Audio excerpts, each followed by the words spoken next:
Vamos a hacer como habitualmente venimos haciendo, un análisis de lo que está ocurriendo, tanto en los mercados agropecuarios como en relación al desempeño de la economía argentina. Vamos a empezar mirando un poco el contexto internacional, lo que está ocurriendo en Chicago, lo que está pasando también con el mercado mundial de proteína animal. Después vamos a pasar a mirar o a hacer un análisis de estricta coyuntura en relación a las medidas que viene tomando el actual gobierno argentino y lo que pensamos que puede ocurrir con algunas variables de aquí hasta el 10 de diciembre. Nos vamos a detener básicamente en dos, en el tipo de cambio, qué puede pasar con el dólar y cómo está evolucionando el cepo y las medidas restrictivas que está tomando el gobierno argentino en relación al mercado de cambios. Y también vamos a analizar un poco lo que está ocurriendo con el proceso inflacionario, donde vemos una realimentación en estas últimas semanas que vamos a intentar analizar y tener una lectura hacia dónde está yendo eso. Y finalmente vamos a terminar hablando de qué lectura tenemos sobre el desempeño de la economía argentina a partir del 10 de diciembre y cuáles pensamos que son los principales ejes de política económica que puede estar encarando el nuevo gobierno. Así que vamos a comenzar mirando, como decíamos, el tema internacional. Lo que tenemos aquí en la pantalla es el precio del trigo en Chicago, donde venimos viendo desde fines de septiembre, en realidad, un proceso de recuperación del precio. Si bien hay un reacomodamiento a la baja que aparece allí, ha habido claramente una recuperación. Y esta es la situación del precio de la soja en Chicago, donde también desde diciembre vimos un proceso de recuperación del precio que ha tenido, al igual que en el caso del trigo, algún regreso parcial en estos últimos días. En realidad, para interpretar a nuestro juicio lo que ha venido ocurriendo desde fines de septiembre y octubre, tanto en el caso de la soja como en el caso del trigo, que volvemos a ver acá, y también en el caso del maíz, cuyo gráfico no ponemos, pero en realidad tiene la misma línea de conducta, en realidad ese proceso de recuperación, decimos, responde básicamente a cuatro factores. Uno de ellos es el hecho de que el USDA fue reconociendo los problemas de rendimiento que se habían estado produciendo particularmente en soja y en maíz, y que se habían anticipado largamente desde las consultoras privadas y habíamos analizado en nuestros informes y con ustedes en anteriores reuniones vía Skype. El segundo elemento que ha jugado sin lugar a dudas algún factor en la Estados Unidos y China y eso ha hecho que China esté reconociendo que va a volver a estar este, planteando un proceso de nuevas compras sobre el mercado. No sé si me están escuchando bien, Camila. Ahora sí, ahora sí. Si querés repetir la última parte, mejor, ¿Hubo Carlos. algún problema? Sí, pero saqué la camarita a propósito. Bueno, Y ahora liberamos un poco más de banda y te vamos a escuchar mejor. Si querés bueno. repasar los cuatro Y porque factores, aquí se mejor. activó en la pantalla algún elemento de problema.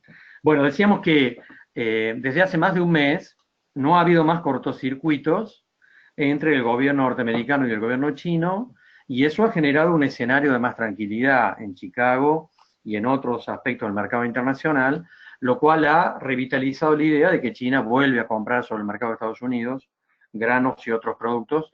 Este es un factor que también ha jugado en la recuperación del precio en Chicago. Otro elemento que también sin duda está jugando es el tema climático. Y el tema climático en realidad está jugando en relación a la hipótesis de problemas en Sudamérica. Y esto está afectando de alguna manera a Chicago con lecturas que plantean problemas de estrés hídrico tanto en Brasil como en la Argentina de cara a los próximos meses. Pareciera medio irónico decirlo hoy, donde ha habido fuertes lluvias, al menos aquí en Córdoba, en Santa Fe, pero lo que sí está claro es que para el caso del trigo particularmente, la Bolsa de Buenos Aires ya reconoció que hay un proceso de pérdidas y de baja en los rendimientos, sobre todo en el oeste de Buenos Aires, pero también en amplias franjas de la producción de trigo en Córdoba y en Santa Fe. Y ya no se está hablando, por supuesto, de una producción de 21 millones de toneladas, como se decía con mucha tranquilidad hace 2 meses atrás, sino que la Bolsa de Buenos Aires dijo esta última semana que son 18 millones de toneladas, y yo creo que no habría que descartar, por supuesto, que los daños que ya están convalidados en una parte de la región pampeana nos obliguen aún a revisar todavía a la baja más la producción de trigo, cuya cosecha arranca en pocos días, en realidad en la mayor parte de la región. Ahora, esta situación sobre el mercado de grano, que no muestra mayores sorpresas ni en realidad cambios especiales de tendencia, sí creemos que vale la pena volver a ratificar la lectura sobre la situación del mercado de las carnes. Y sobre todo, particularmente, la situación de la carne vacuna. La semana pasada el Rabobank, que es una entidad internacional muy importante sobre el análisis del mercado de alimentos a nivel global, vuelve a ratificar la lectura de los problemas severos de la peste porcina en China, y ya se ratifican oficialmente los problemas de peste porcina en Vietnam, en Birmania, en Filipinas, en Corea del Sur, en gran parte del sudeste de Asia. Como ya habíamos expresado en anteriores informes y presentaciones, esta situación está generando mucha tensión en el mercado mundial de proteína animal. Y el impacto sobre la Argentina se visualiza básicamente en una aceleración de la demanda de carne vacuna. El gráfico que tenemos en pantalla ya lo hemos visto en otra oportunidad, y expresa, por supuesto, que el principal cliente de la carne vacuna argentina es China, lejos, frente a cualquier otro país. Y en realidad, nuestra lectura, nuestra hipótesis sigue siendo que en los próximos meses vamos a seguir visualizando una aceleración de la demanda externa. Seguimos mirando los frigoríficos de exportación con fuertes inversiones en infraestructura, y la última feria de Anuga en Alemania, la Feria Internacional, donde estuvieron presentes la mayor parte de los frigoríficos argentinos en el auspicio del IPCBA, mostró claramente el interés no solo de China, sino de otros países del sudeste asiático. La lectura sigue siendo, por supuesto, que en el 2020 vamos a estar mirando una profundización de la presencia de la carne argentina en el sudeste asiático a partir de esta situación, de este siniestro sanitario, y una proporción cada vez mayor de la producción nacional orientada a exportación. Yo creo que vamos a llegar a fin de año muy probablemente con un porcentaje por arriba del 30%, lo cual es un récord histórico que no hemos visto a lo largo de las últimas décadas. En el mientras tanto, también la lectura que tenemos es que vamos a ir a una aceleración de los precios también en el mercado interno, porque esta aceleración de exportaciones va a ir presionando sobre el sector con problemas de oferta, porque no nos olvidemos que estos últimos meses el sector vacuno en la Argentina ha tenido una sobreoferta sobre el mercado que de alguna manera deprimió los precios. Después vamos a tocar de nuevo este tema cuando hablemos de la cuestión inflacionaria. Pero efectivamente, porque hubo movimientos de precios muy fuertes en las últimas semanas, pero no responden a la cuestión cíclica del mercado de las carnes, sino que están respondiendo a otros temas vinculados con el proceso inflacionario y con el cepo cambiario.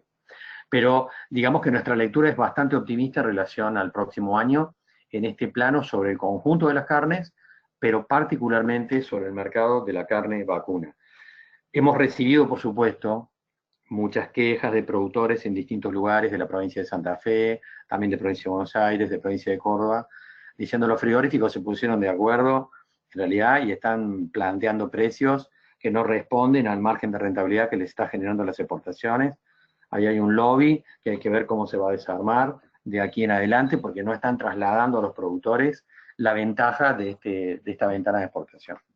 Yo creo que es cierto, efectivamente se está produciendo esto, y habrá que ver cómo esto se puede ir resolviendo hacia adelante. Es cierto que cada vez va a haber más frigoríficos de exportación, no cabe ninguna duda de eso, porque hay cada vez más habilitaciones para exportación, pero es cierto en la foto de este momento que hay alguna especie de lobby de parte de los exportadores para no convalidar una competencia que levante demasiado los precios sobre el mercado interno. Bueno, vamos a dejar por un instante la cuestión de los mercados internacionales de granos y de proteína animal para empezar a mirar la política del actual gobierno argentino de aquí hasta el 10 de diciembre.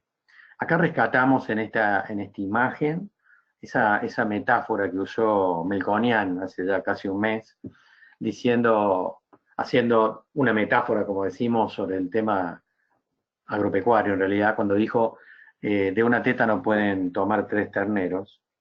Y es el hecho, por supuesto, de que las reservas del Banco Central están en un nivel crítico, críticamente bajas, obviamente.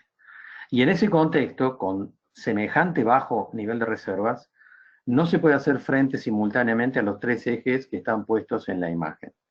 Es decir, con este nivel de reservas tan bajo, no se puede asumir el pago de la deuda en dólares, no se puede sostener el tipo de cambio real y no se puede sostener el nivel de depósitos en dólares simultáneamente. Solo se puede elegir una de las tres cosas. Si repasamos lo que ha venido ocurriendo a lo largo del último mes y un poco más allá también, obviamente que el pago de la deuda quedó suspendido. Y queda suspendido para un proceso de negociación que va a tener que llevar adelante con bastante complejidad el próximo gobierno. El presidente del Banco Central expresó hace ya más de un mes que su principal objetivo es sostener el tipo de cambio real, de aquí hasta el 10 de diciembre. Y ahí está, por supuesto, el eje de la política que lleva adelante el Banco Central desde hace ya más de un mes y que va a seguir sosteniendo de aquí hasta el 10 de diciembre y tal vez más allá también.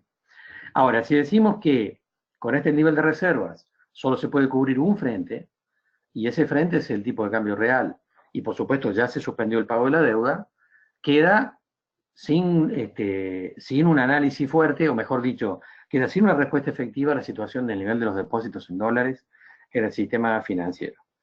Este tema ya lo hemos abordado en la reunión anterior, y hemos dicho ya, y lo volvemos a reiterar, que no vemos ningún riesgo en el nivel de depósitos en pesos. No hay riesgo de un corralito, para decirlo claramente, porque el Banco Central de la República Argentina tiene las herramientas para enfrentar una corrida bancaria sobre los depósitos en pesos. ¿Cuál es la herramienta? Bueno, emitir los billetes que haga falta. Pero en lo que hace a los depósitos en dólares, obviamente esa posibilidad no está planteada. Y tenemos hoy, por supuesto, que el nivel de depósitos en dólares sigue bajando, sigue bajando. Si bien no estamos arriba de una corrida furiosa, como la que teníamos el mes pasado, y el nivel de retiros de los depósitos en dólares en el sistema financiero se ha ido descomprimiendo progresivamente, lo que está claro es que continúa. Pensemos, teníamos antes de las PASO un nivel de depósitos en dólares que estaba en 32.000 millones, hoy estamos en algún nivel ya por debajo de los 20.000 millones, es decir, se ha ido más del 30% de los depósitos, y la capacidad de respuesta que tiene el Banco Central, dijimos, siempre estaba en torno al 55%. Hoy, por supuesto, los bancos se han acomodado de otra manera para hacer frente al retiro de los depósitos en dólares, con algunas decisiones no del todo, digamos, prolijas en términos del funcionamiento del sistema, porque las empresas exportadoras, por ejemplo, que exportan producción argentina al mundo y que necesitan tener prefinanciaciones de exportaciones, bueno, están todas cortadas. No hay más crédito en dólares para los negocios de exportación de las empresas argentinas, no hay permisos para remitir utilidades al exterior, lo cual está generando muchas fricciones y malestar en muchas empresas. Es decir, los bancos, por supuesto, no están cediendo dólares para ningún préstamo, por supuesto, tampoco, aunque sea de prefinanciación de exportaciones, porque están teniendo en la ventanilla gente que viene a buscar los depósitos. Esta película nos expresa lo que decíamos hace ya en la reunión pasada, este es un cabo suelto, porque no podemos tener la certeza de lo que va a ocurrir acá. Si el nivel de los depósitos en dólares continúa avanzando a una cuenta gotas, como lo vemos hoy, va a haber un punto, obviamente, en que el sistema no va a poder devolverlos. Quiere decir que la hipótesis de un corralito en los depósitos en dólares, desgraciadamente, todavía está arriba de la mesa, esa hipótesis, a pesar de que el nivel de retiro se ha ido debilitando, ha ido disminuyendo progresivamente. La imagen que tenemos acá muestra efectivamente cómo han ido bajando las reservas del Banco Central, pero además, por supuesto, viene todo el análisis de qué margen de maniobra tiene este nivel de reservas, porque estas son las reservas que llamamos brutas, y esta es la situación de las reservas netas. Y las reservas netas, en realidad, ahí dice 12.000 millones de dólares, pero en realidad esto es discutible también. Es posible que ya estemos por debajo de los 10.000 millones de dólares, porque si además los ahorristas siguen retirando sus depósitos en dólares del sistema financiero, eso va a ir disminuyendo las reservas netas, porque parte de los depósitos en dólares del sistema están con encajes, así se les llama, dentro de las reservas del Banco Central. Esto expresa, como decíamos en otras oportunidades, que esto está todo con alambre en realidad, y que es una situación bastante delicada. Y eso también expresa por qué veníamos diciendo desde la reunión pasada que el cepo que instrumentó el Banco Central era un cepo sobre el cual cabía esperar todavía más restricciones, como fueron anunciadas a lo largo de la semana pasada. El cepo que tenemos hoy es más estricto que el que teníamos hace una semana y es menos estricto que el que vamos a tener más adelante. Vamos a explicar por qué, pero está claro que la Argentina se quedó sin dólares y en ese contexto un mecanismo de racionamiento se impone necesariamente. Digámoslo como un anticipo. Lo hemos charlado ya en otras oportunidades.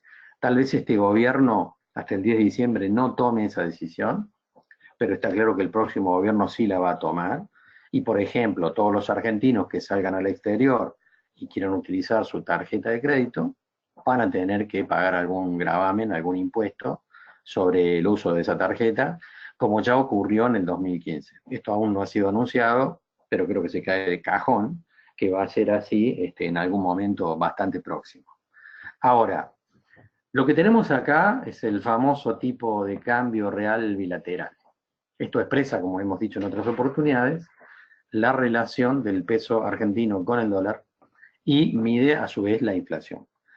El dólar a lo largo de octubre nominalmente subió un 5,6%, más o menos en sintonía con la inflación. Y esto es lo que dijo que iba a hacer el presidente del Banco Central. Y es lo que razonablemente va a seguir haciendo de aquí hasta el 10 de diciembre. Es decir, sostener estable el tipo de cambio real. ¿Qué significa eso? Que el dólar nominalmente tiene que ir subiendo más o menos en sintonía con el proceso inflacionario. La suba de octubre de un 5,6% en la cotización del dólar se encaja más o menos, más menos que más en realidad, en lo que fue el comportamiento también de los precios de la economía. Y esto es lo que muy probablemente vamos a seguir viendo hasta el 10 de diciembre y tal vez incluso más allá después. Alguien dirá, bueno, pero puede sostener esta situación sin que haya otra corrida cambiaria, que complique el escenario. Yo creo que es muy probable que puedan hacerlo. El único cabo suelto, como decíamos recién, que ciertamente tiene su nivel de riesgo, es que el retiro en algún momento de depósitos del sistema financiero en dólares se acelere. Pero si no hay sorpresas de ese tipo, lo más probable es que el Banco Central pueda conducir eficientemente este proceso hasta el 10 de diciembre. Y de hecho hubo un reconocimiento la semana pasada de parte de Alberto Fernández y los economistas que rodean al próximo presidente en relación a que están conformes con cómo el Banco Central está conduciendo esta estrategia y también cómo va conduciendo la otra estrategia que estaba acordada con el Banco Central y que habíamos predicho que iba a ocurrir, y era que después de las elecciones de la otra semana iba a empezar el Banco Central a descomprimir las tasas de interés en pesos de las LELIC, cosa que ha venido ocurriendo. Acá el Banco Central se tiene que comportar de una manera bastante prolija, con mucha inteligencia, ir paso a paso, como dirían en el fútbol, porque en realidad hay que ser muy cuidadoso. Va a haber un proceso de disminución de las tasas de interés, con toda seguridad, ya se está produciendo, tiene que seguir avanzando, pero se lo tiene que hacer con mucha cautela. Todo indica que el Banco Central se está comportando con bastante profesionalismo en este proceso, y yo creo que se puede pensar que efectivamente este camino se va a conducir de manera eficiente de aquí hasta el 10 de diciembre, y en ese punto yo no descartaría que haya incluso una transición más allá de diciembre, en la cual las autoridades actuales del Banco Central continúen en funciones a la espera de que haya un recambio en algún momento del próximo año. No me extrañaría que eso ocurra. Ahora, en este plano, yo quiero ir sobre esta cuestión, lo que tenemos aquí en la imagen, porque expresa también el principal foco de atención planteado de manera internacional, que tiene que ver cómo la Argentina va a hacer frente a sus compromisos de pago de deuda. Fíjense que abajo, en el recuadro, dice FMI 57.000 millones. Esa es la plata que le debemos al Fondo Monetario. Pero más abajo dice bonos, y la flechita indica 160.000 a 180.000 millones. Eso es lo que el gobierno argentino próximo, que asume el 10 de diciembre, le tiene que pagar en los próximos 4 años a los bonistas de todo el mundo entre intereses y amortización. Una cifra impresionante. Y el gráfico que está arriba mide el balance comercial de la Argentina, que para este año podría tener un saldo positivo de 10.000 millones, es decir, una diferencia positiva entre lo que le vendemos al mundo y lo que le compramos cada año. 10.000 millones positivos este año. Supongamos que el Banco Central se apropia de los 10.000 millones vía CEPO y todas las medidas que está tomando. El Banco Central se queda con todo el excedente de divisa de la Argentina comercial de 10.000 millones. ¿Para qué le sirve? Fíjense el número que está abajo. A ver, la deuda argentina es impagable. Lo sabe cualquiera a nivel internacional. Y por supuesto que se viene un proceso complejo el próximo año de renegociación de la deuda, donde yo particularmente creo que inevitablemente no solamente va a haber una reprogramación de los plazos, sino que también va a haber quitas. Y esa posición nos conduce también a la lectura de por qué creemos que va a haber más restricciones en adelante sobre el comercio exterior, sobre la situación de los argentinos que viajan al exterior y que van a tener que pagar más impuestos, que el cepo se va a fortalecer aún más, porque el mecanismo de racionamiento para poder hacer frente a los pagos de deuda es evidente, se deduce fuertemente de los números que están puestos en esta imagen. Y en realidad, ese poco margen de maniobra que existe también expresa el sentido de una oportunidad, ¿no? Este gráfico me parece bastante raro, muestra la situación de los bonos. Esta es una línea invertida, ustedes ven muchas flechas ahí, pero las flechas en realidad están indicando los distintos bonos de la deuda argentina. Abajo, esos números que llegan hasta 12 son años, mientras que lo que tenemos en la otra ordenada son los porcentajes, los rendimientos, las tasas de retorno de los bonos en dólares. Esta línea está invertida, parece una locura, parece loco, digamos que va en contra de lo que dice cualquier manual de economía en cualquier parte del mundo, porque se supone que un bono tiene más rentabilidad si es de más largo plazo. Esta curva negativa está invertida, como decíamos recién, con respecto a la que correspondería a cualquier país normal. Y alguien dirá, ¿qué está pasando acá entonces? ¿Cuál es la expectativa del mercado internacional para que la curva de rendimiento de los bonos de la deuda argentina esté invertida de esta manera? Y la razón tiene que ver con que el mercado internacional es consciente de que va a haber una quita, no solo una reprogramación, sino que va a haber una quita sobre los bonos de la deuda argentina. Y que esa quita va a ser más fuerte sobre los bonos de corto plazo. Y por eso esos bonos son los que tienen más rendimiento, porque son los más riesgosos. Mientras que los bonos de más largo plazo tienen una tasa de rendimiento más razonable porque tienen menos riesgo. Y alguien dirá, ¿por qué tienen menos riesgo? Y porque la expectativa es que efectivamente la Argentina, una vez que vaya acomodando esta situación en los próximos años, va a recuperar capacidad de pago genuina sobre los bonos, y por lo tanto los bonos de largo plazo probablemente tengan reprogramaciones, pero de todas maneras probablemente menos quita que la que le va a corresponder a los bonos de más corto plazo. Esto merece muchas consideraciones para quien tiene excedentes y esté pensando en alguna estrategia, digamos, de inversión, porque pensémoslo de esta forma. Si yo tengo hoy un bono que promete pagarme 100 dólares y cotiza a 40 dólares, quiere decir que un bono que me dice, te voy a pagar 100 con una tasa de interés del 4% en dólares, supongamos, y yo hoy lo compro en 40. O sea que con 40 tengo derecho a que me paguen 100 con una tasa de interés del 4%. Y alguien dirá, bueno, lo que pasa es que vale tan poco porque, claro, todos sabemos que va a haber una quita y que te lo van a reprogramar. Bueno, si la quita es del 20%, quiere decir que el bono no me va a pagar 100 sino 80. Ahora, si yo lo compré en 40, ¿cuál es el problema?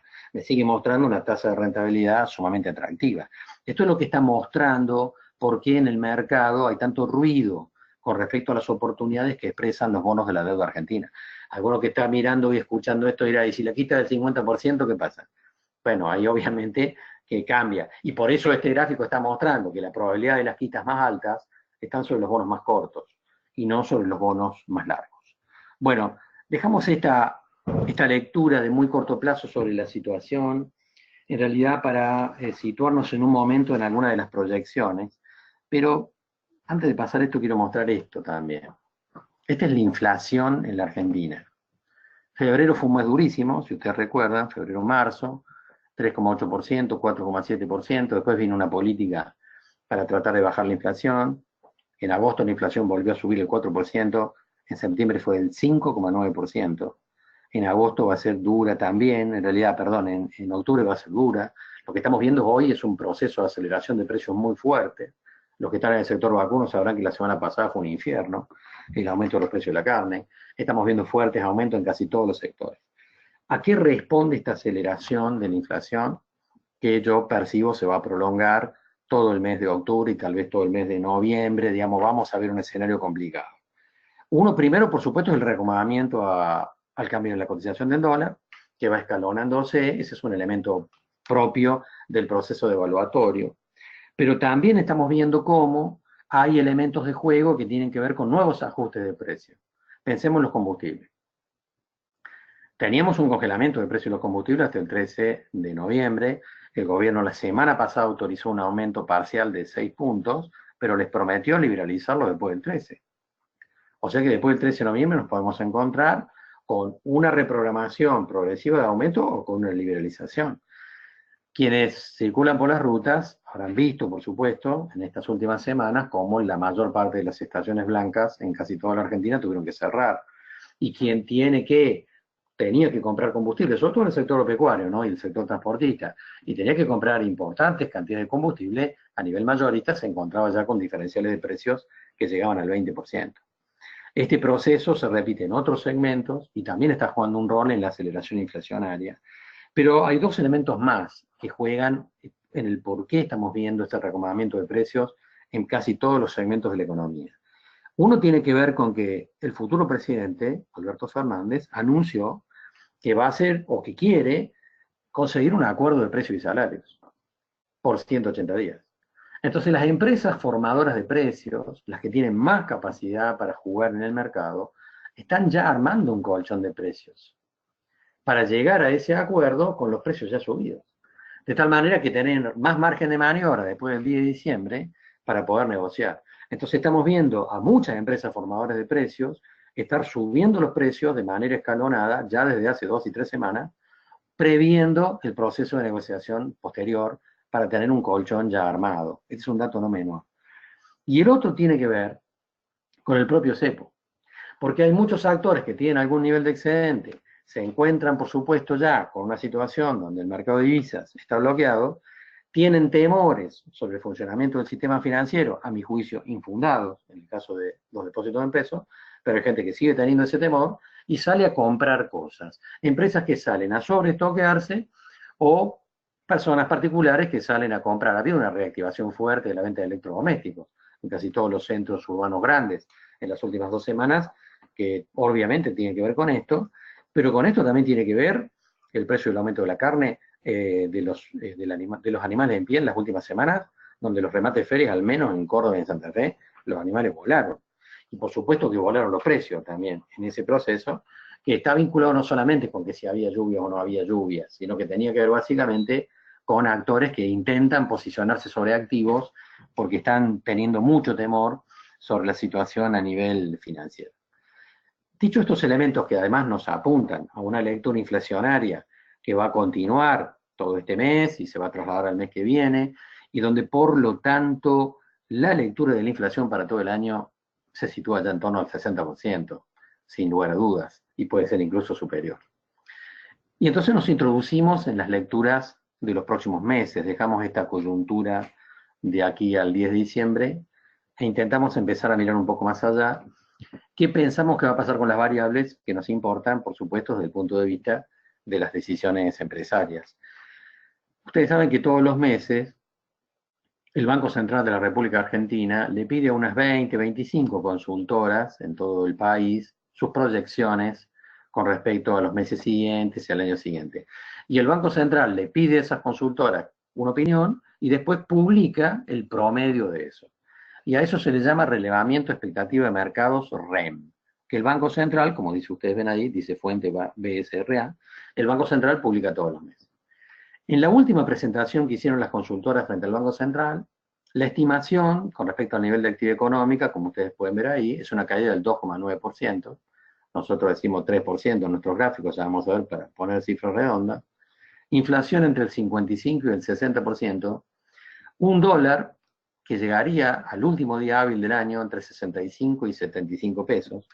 Estamos hablando, por supuesto, del dólar en el mercado oficial, donde existe el cepo, de tal manera que la demanda, por supuesto, está bastante acotada. Y fíjense lo que muestra el ROFEX. Aquí tenemos las cotizaciones a futuros del ROFEX de Rosario, donde vemos el dólar para fin de diciembre en 71 pesos.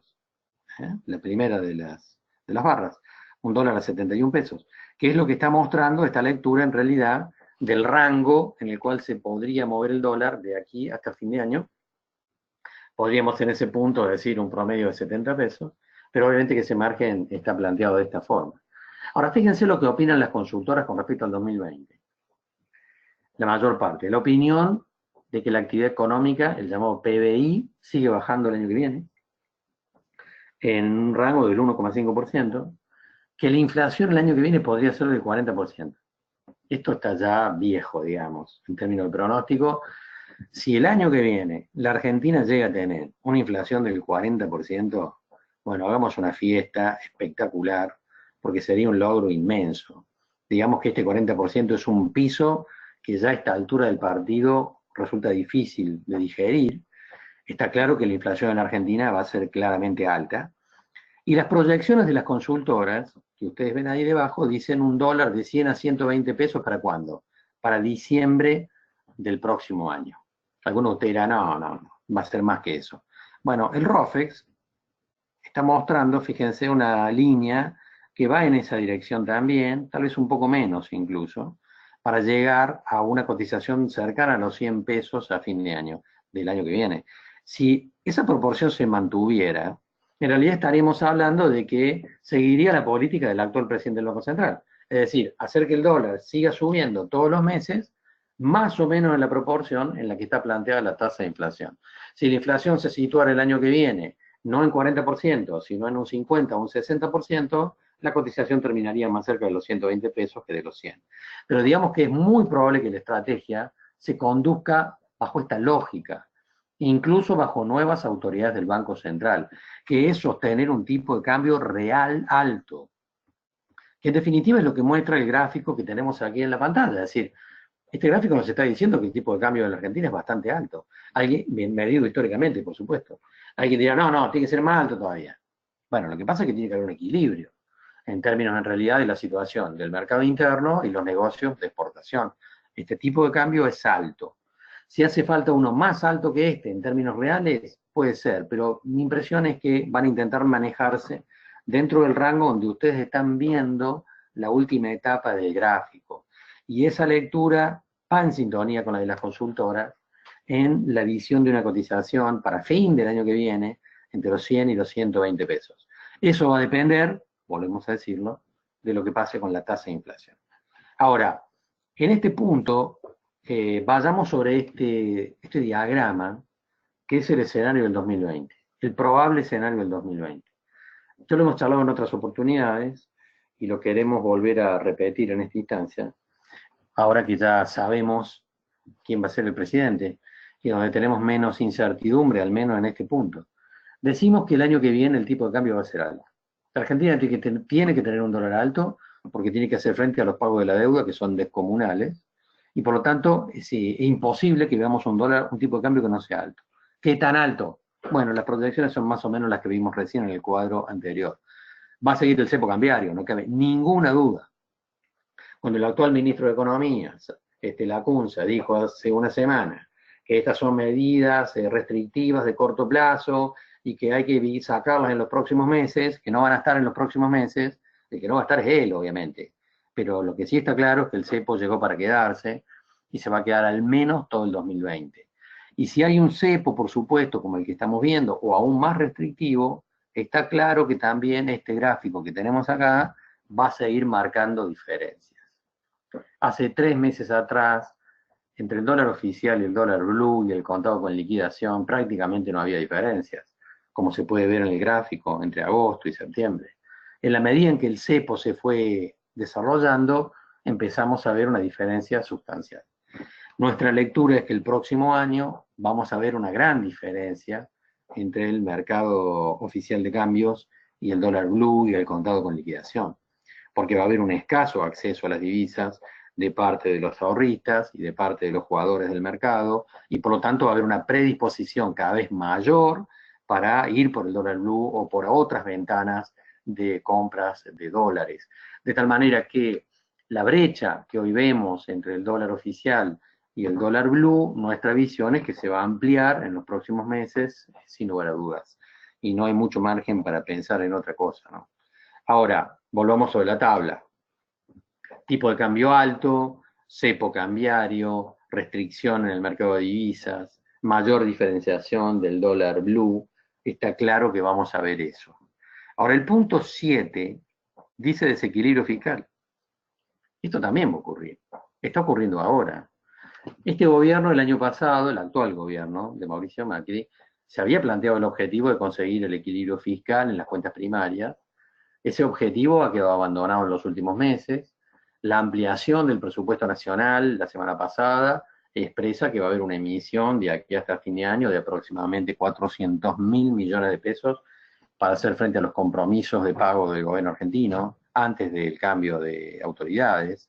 Y lo que hay que decir, por supuesto, es que eso está ocurriendo porque además el gobierno argentino está en default virtualmente y explícitamente, y por lo tanto no tiene acceso al crédito, ni acceso al crédito internacional, ni acceso ya a un crédito de carácter nacional. De tal manera que, ¿qué caminos tiene si se encuentra con que las cuentas fiscales no cierran? Y el camino es la emisión. Y acá digamos que, mirando al próximo gobierno, al que asume el 10 de diciembre, ese proceso va a continuar. Muchos gobiernos provinciales tienen serios problemas para hacer frente a sus compromisos de pago. La provincia de Córdoba no le está pagando a los proveedores, la provincia de Buenos Aires tiene serias dificultades. Alberto Fernández va a salir muy probablemente en auxilio de los gobiernos provinciales, con los cuales pretende alcanzar algún acuerdo de gobernabilidad. ¿Y cuál es ese acuerdo? ¿Cómo va a cerrar Alberto Fernández ese acuerdo con las provincias? Y la respuesta es simple, pasándole recursos. ¿Y de dónde los va a sacar? Y los va a sacar de la impresión, de la emisión monetaria. De tal manera que tenemos arriba de la mesa que el próximo gobierno no va a tener como un objetivo prioritario el equilibrio de las cuentas fiscales. Y vamos a volver a ver un proceso de emisión. No descontrolado, esperemos, pero sí un proceso obviamente de emisión. Y entonces tenemos un tipo de cambio alto con un proceso de desequilibrio fiscal, eso nos conduce al punto 6, que es un punto de alta inflación. La economía argentina no se va a salvar de tener alta inflación el próximo año. Si va a ser del 40%, si va a ser del 50%, si va a ser del 60%, la verdad, es muy difícil de evaluar en este momento. Yo no creo factible o no creo probable que nos encontremos con una hiperinflación. Esta separación es importante. ¿A qué entendemos por una hiperinflación? Primero habría que hacer alguna definición. Pensemos en la época de Ricardo Alfonsín. Es decir, con Alfonsín nos encontramos en la década del 80, que la inflación se situaba en algunos meses entre el 20 y el 30%, pero no anual, sino mensual. Eso es una hiperinflación. En realidad, a mí me cuesta pensar que este es el escenario que tenemos por delante en el 2020. Tenemos alta inflación sin lugar a dudas. Que alguien piense que va a haber una política antiinflacionaria sobre la cual se va a hacer eje en los próximos meses y de cara al 2020, me parece que se está equivocando de lectura. Vamos a tener un escenario de alta inflación. Y el punto 5 nos está diciendo que se va a ir avanzando en la política de bajar las tasas de interés en pesos en el sistema financiero, algo que, dijimos hace un rato, ya comenzó con las actuales autoridades del Banco Central, que ya empezaron a descomprimir la tasa de las LELIQ. Y eso, por supuesto, se traduce después progresivamente en una baja de la tasa de los plazos fijos, etc.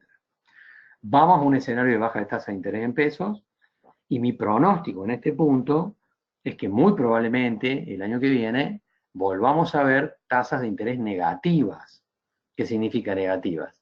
Que por un plazo fijo tal vez nos estén ofreciendo una tasa de interés que se sitúe por debajo de la tasa de inflación.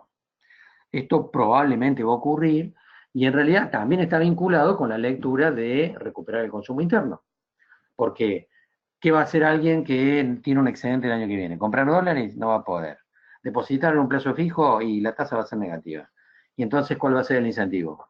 Cambiar el auto, la cosechadora, la licuadora, la heladera, etcétera, etcétera.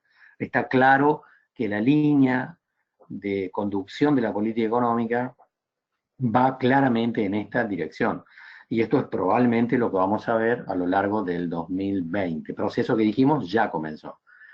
El punto 4 se cae, ¿no es cierto?, de Maduro, y lo hemos charlado en otras oportunidades, hay poco margen para bajar la presión impositiva.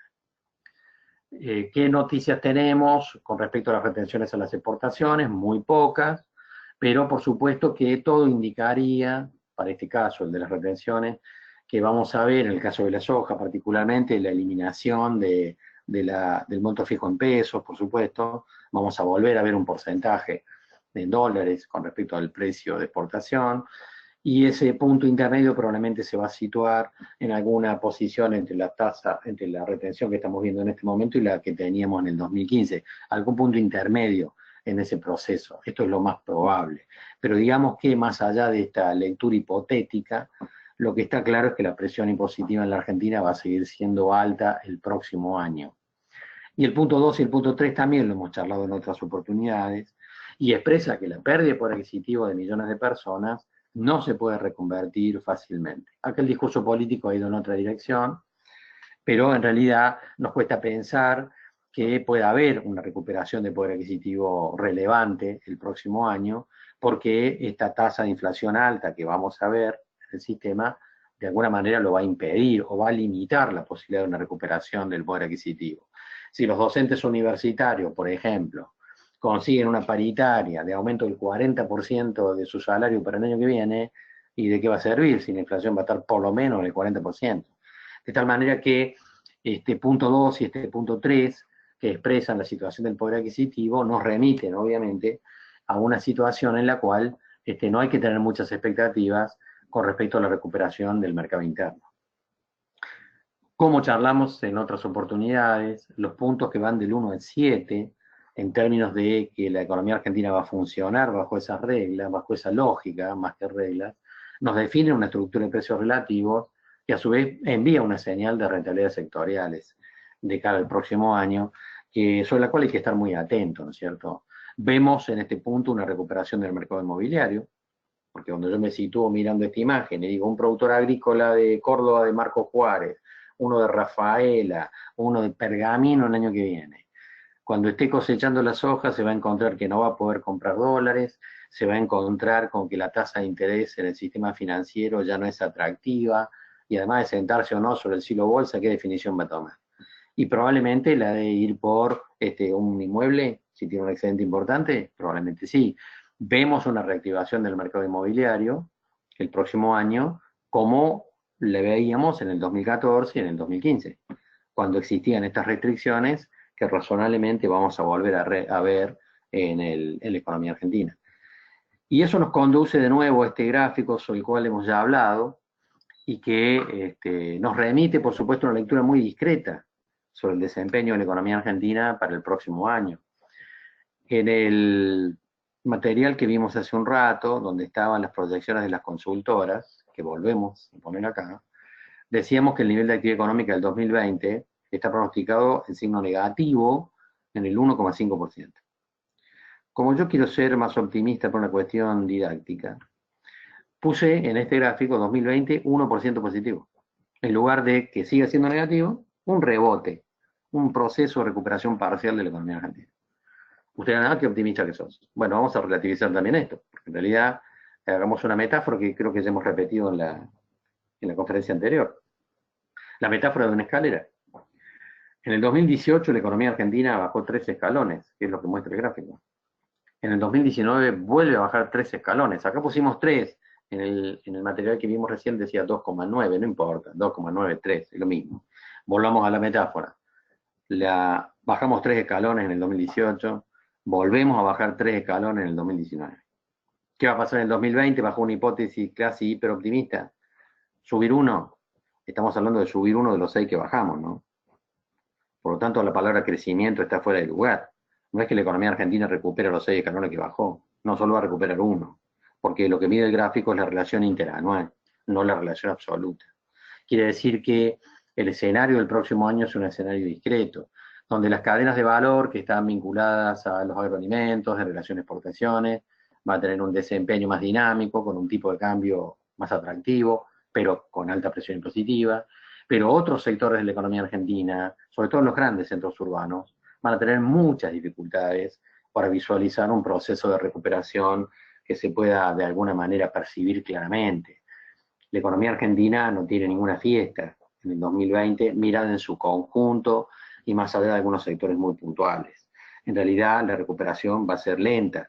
Y si volvemos sobre el diagnóstico de las consultoras en el análisis del Banco Central, fíjense que, por supuesto, esta consideración negativa para el 2020, pero recién en el 2021 una lectura positiva. Aunque fuera positiva, sin lugar a dudas, va a ser también muy discreta. No hay en el horizonte cercano recuperaciones de la economía del 6, del 7, el 8% positivas, como las que veíamos en la década pasada. Eso está fuera de agenda para el año que viene y probablemente también para el 2021. Y esas proyecciones que ustedes ven ahí de inflación son también muy relativas. La economía argentina va a convivir con una inflación importante, no solo en el 2020, sino más allá también, porque eso es parte del escenario que tenemos. Y hay un dato teórico vinculado con esto que quiero rescatar desde la política económica. Se llama curva de Phillips, lo que ustedes tienen en la pantalla. Esto fue desarrollado en el siglo pasado por los economistas post-keynesianos y es parte hoy incorporada de la teoría económica. ¿Qué dice la curva de Phillips incorporada a la teoría económica? Que el objetivo de bajar la inflación y disminuir el desempleo en el corto plazo son incompatibles. En el largo plazo yo puedo decir lo que se me dé la gana, pero en realidad en el corto plazo no puedo decir lo que se me dé la gana. Y pensemos en términos de lo que ha sido la historia más reciente de la economía argentina. Cuando Carlos Menem reemplazó a Alfonsín, la inflación era la de una hiper precisamente, y la sociedad reclamaba centralmente bajar la inflación. Y el plan de convertibilidad consiguió efectivamente bajar la inflación, pero ¿a costa de qué en el tiempo? De aumentar el desempleo, porque son consecuencias que se traducen. Y cuando el que asumió como presidente fue Néstor Kirchner, la desocupación estaba en el 22%. Entonces, en realidad, ¿cuál fue el eje de la política económica que se desarrolló en el 2003? Bueno, apuntó básicamente a mejorar el empleo, a bajar la pobreza, etcétera, porque los problemas sociales eran los más duros. Bueno, ¿se consiguió eso? Sí, se consiguió, pero ¿a costa de qué? En el tiempo, de generar inflación. Digamos que la realidad de la economía argentina es una prueba de que la curva de Phillips se cumple. Se cumple en todo el mundo en realidad, pero se cumple también en la Argentina y de manera bastante manifiesta. ¿Esto qué quiere decir? Que si un político me dice que va a bajar la inflación y mejorar el empleo simultáneamente en los próximos meses, o está mintiendo o no tiene idea de lo que está diciendo. Y por supuesto que eso no va a ocurrir. Y pongámonos en la posición de lo que entendemos son las decisiones del próximo gobierno. Porque si yo me sitúo en el discurso de Alberto Fernández y trato de interpretarlo, y de sus principales asesores económicos, y tengo que pensar, bueno, ¿a qué le van a dar más prioridad? ¿Al empleo o a la inflación? Y la lectura es que le van a dar más prioridad al empleo. Y me queda claro que es así de los discursos que venimos escuchando. Por lo tanto, quiere decir que si el empleo, si generar empleo, si bajar la pobreza se transforma en una pieza clave de la política económica, el objetivo de la inflación pasa a un segundo plano, que es lo que hemos dicho, es la lectura que tenemos del 2020, claramente, nos guste o no. En este plano, por supuesto, hay que decir que Alberto Fernández está volviendo de México y va a hacer algunas declaraciones en el transcurso de esta semana, no anunciando su plan de gobierno, de ninguna manera lo va a hacer ahora, solo va a dar a conocer a algunos de sus asesores, y por supuesto en este contexto se están barajando permanentemente nombres con respecto a quienes van a ser los ministros. En el caso del ministro de Economía, Alberto Fernández se fue a México con dos personas de su grupo más cercano, donde están Culfas y Todesca. Cualquiera de ellos dos en realidad puede ser ministro, pero es cierto que Alberto Fernández, antes de subirse al avión que lo llevó a México, se fue hasta la casa de Roberto Labaña. Yo no creo que Roberto Labaña pueda ser ministro de Economía, creo que va a ser uno de estos dos que estamos hablando, o algún otro cercano a ese grupo, que se llama el Grupo Callao, y no creo que haya mucho más para mirar. En el caso del Ministerio de Agricultura de la Nación, hay dos nombres que se vienen mencionando ya permanentemente, que son el de Jorge Neme y el de Gabriel Delgado, que son dos personas que han estado muy vinculadas a la gestión anterior y que elaboraron un documento hace ya 3 meses, donde las piezas claves son las que están puestas acá. Por supuesto que todos esos documentos que se emiten previo a una elección y que expresan cuál va a ser la política económica están llenos de espuma que después no se cumple. Pero en realidad estas frases que vemos acá expresan lo que probablemente va a ser parte del discurso, desde el área agropecuaria. En realidad han estado circulando algunos otros nombres, la posibilidad de que haya otros actores que puedan estar en el Ministerio de Agricultura. Este fin de semana hubo algunos rumores con respecto a que Dardo Chiesa podría ser tentado para ser ministro de Agricultura. Dardo Chiesa es una persona muy fuerte dentro del CRA y ha sido representante de Carvap, o sea que está vinculado básicamente a la provincia de La Pampa y provincia de Buenos Aires. Fue muy crítico en los últimos tiempos de la gestión de Macri, pero me parece que es probable que las decisiones finalmente se inclinen por los actores que habíamos mencionado anteriormente y que están en función de este marco que mencionábamos recién, donde la verdad, como decimos, estos condicionamientos que tiene la economía argentina de cara al próximo año, que son muy fuertes, y que la verdad es que dejan poco margen de maniobra para demasiada imaginación, y permiten tener una visión bastante acotada de cuál va a ser el margen de maniobra del próximo gobierno. Muy bien, Camila, yo pensaba cerrar con esto, cerrar con una ironía, si quiero leerlo, porque creo que muchos lo habrán escuchado, pero la verdad es que a nivel internacional también da para tantas sorpresas, porque el presidente Donald Trump, el día sábado, lo llamó por teléfono a Alberto Fernández y le dijo, bueno, por supuesto que lo felicitó primero como correspondía, digamos, pero después le dijo textualmente, usted va a hacer un trabajo fantástico, espero poder conocerlo inmediatamente. Suena loco, ¿no? Y después le dijo, Trump, Alberto Fernández, he instruido a mi representante en el Fondo Monetario Internacional para que trabaje con usted y no dude en llamarme. Qué irónico, realmente, el proceso, pero está claro que el punto central, uno de los puntos centrales del próximo gobierno argentino es la negociación de la deuda, que va a ser un tema delicado, donde el Fondo Monetario va a jugar un rol importante, pero va a jugar también un rol importante en la renegociación con los bonistas. Y la negociación con los bonistas es clave para saber qué margen de maniobra va a tener el gobierno argentino en los próximos tiempos, no solo para pagar deuda, sino en función de eso para hacer obras de infraestructura, para hacer política social o política de crecimiento económico. Bien, Camila, quedamos a disposición de los participantes. ¿Cómo no? Damos un momentito para las preguntas. Las pueden enviar a través del mismo aplicativo, en la solapa preguntas, chat, levantar la mano y les abrimos el micrófono, o por WhatsApp los que recibieron el mensaje por allí.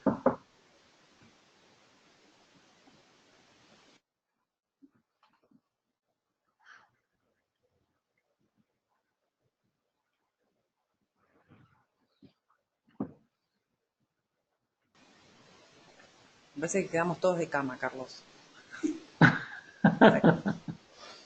No da para preguntar. Por ponerle un poco de humor, pero a ver, acá parece que entra algo. Un segundo.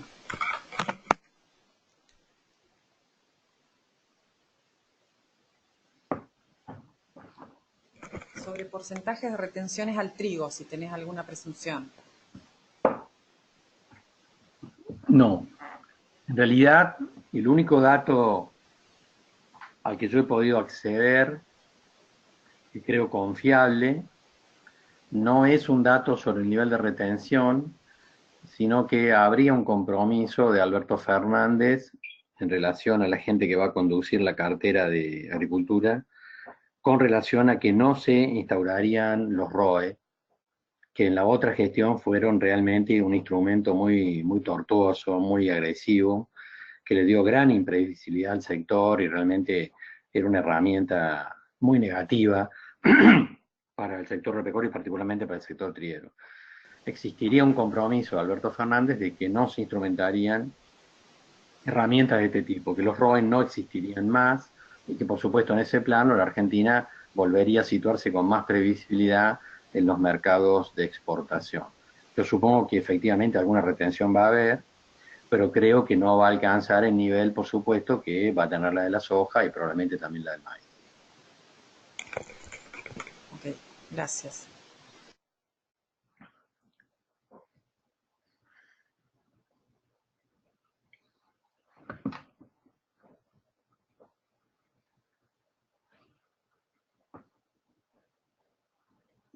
Otra pregunta. Santiago, ¿se dejará crecer con la exportación de carne? A ver qué presunción también para la próxima administración y la exportación de carne. Bueno, ahí yo tenía un elemento que estaba viendo estos últimos 2 meses, y era que los frigoríficos de exportación, los frigoríficos de exportación en este momento están haciendo fuertes inversiones en infraestructura orientada a exportación. Cuando estoy viendo eso, lo que me llamaba la atención era decir, bueno, a ver, los dueños de estos frigoríficos son todos muchachos que fuman abajo del agua. Quiere decir que si en este momento están invirtiendo fuertemente en infraestructura para exportación, quiere decir que han recibido alguna señal de parte de Alberto Fernández en el sentido de que no se van a frenar las exportaciones. Esta señal yo después la he recibido por otra vía de actores que están vinculados al entorno, que también expresa que es una decisión tomada no frenar las exportaciones de carne vacuna el próximo año, bajo el principio de que efectivamente la Argentina necesita, sobre todas las cosas, generar divisas, y que el sector de carnes puede ser un sector exportador importante. Yo particularmente creo que sería una picardía tremenda frenar la exportación en un momento particular como este, que como decíamos al comienzo, se está generando un problema internacional muy grande con respecto al colapso sanitario chino, y creo que la Argentina, de cara al próximo año, tiene una oportunidad inmensa para fortalecer definitivamente su presencia en el sudeste de Asia, para fortalecerla. Hoy obviamente que ya está, que era lo que vimos, ¿no es cierto?, en un gráfico anterior, lo voy a rastrear acá. Hoy la Argentina le está vendiendo, aquí lo tenemos, le está vendiendo básicamente a China ya, pero decimos, esto es parte de lo que hemos visto en estos últimos tiempos. Creo que tenemos la gran oportunidad de fortalecer la presencia de la carne argentina vacuna en China y en el resto del sudeste asiático, lo cual es un posicionamiento tremendo con respecto al futuro. La carne vacuna ya no tiene el peso político, llamémosle, en la sociedad argentina que tenía en años anteriores y a lo largo de la historia. Hoy el consumo de carne de pollo y de carne vacuna en la Argentina, considerados sumados, son superiores al de carne vacuna. Es decir, una cosa que no ocurrió nunca en la historia del país. Y creo que efectivamente es probable que, lo más probable, es que el próximo gobierno priorice la generación de divisas en este punto, lo cual no solo es una buena noticia para el sector de la carne vacuna, sino para el resto de las carnes que van a complementar el proceso del consumo interno en Argentina. Esperemos que ocurra así. Pero van a necesitar abastecer el mercado interno también, ¿no? ¿Alguna revolución en ese sentido?